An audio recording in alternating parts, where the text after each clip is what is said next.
ओम मंगलम भगवान विष्णु मंगलम गरुणध्वजा मंगलम पुंडरीकाक्षाय मंगलाय तनो हरि।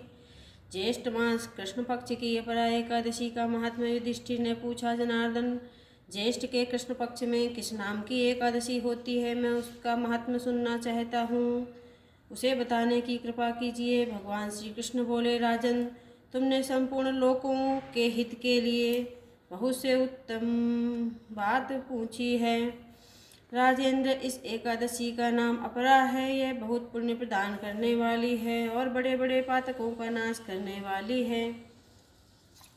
ब्रह्म हत्या से दबा हुआ, गोत्र की हत्या करने वाला, गर्भस्थ बालक को मारने वाला, पर निंदक और पर स्त्री लंपट पुरुष भी अपरा एकादशी के सेवन से निश्चय ही पाप रहित हो जाता है। जो झूठी गवाही देता है, माप तोल में धोखा देता है, बिना जाने ही नक्षत्रों की गणना करता है और कूटनीति से आयुर्वेद का ज्ञाता बनकर वैद्य का काम करता है, ये सब नरक में निवास करने वाले प्राणी हैं। परंतु अपरा एकादशी के सेवन से ये भी पाप रहित हो जाते हैं। यदि क्षत्रिय छात्र धर्म का परित्याग करके युद्ध से भागता है तो वह क्षत्रियोचित धर्म से भ्रष्ट होने के कारण घोर नरक में पड़ता है।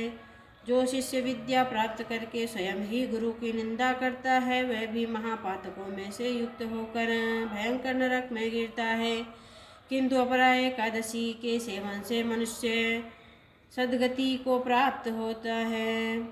माघ में जब सूर्य मकर राशि पर स्थित हो, उस समय प्रयाग में स्नान करने वाले मनुष्यों को जो पुण्य प्राप्त होता है, काशी में शिवरात्रि का व्रत करने से जो पुण्य फल प्राप्त होता है, गया में पिंडदान करके पितरों को तृप्ति प्रदान करने वाला पुरुष जिस पुण्य का भागी होता है, बृहस्पति के सिंह राशि पर स्थित होने पर गोदावरी के स्नान करने वाला मानव जिस फल को प्राप्त करता है, बद्रिकाश्रम की यात्रा के समय भगवान केदार के दर्शन से तथा बद्री तीर्थ के सेवन से जो पुण्य फल प्राप्त होता है, तथा सूर्य ग्रहण के समय कुरुक्षेत्र में दक्षिणा सहित यज्ञ करके हाथी घोड़ा और स्वर्ण दान करने से जिस फल की प्राप्ति होती है, अपरा एकादशी के सेवन से भी मनुष्य वैसा ही फल प्राप्त करता है।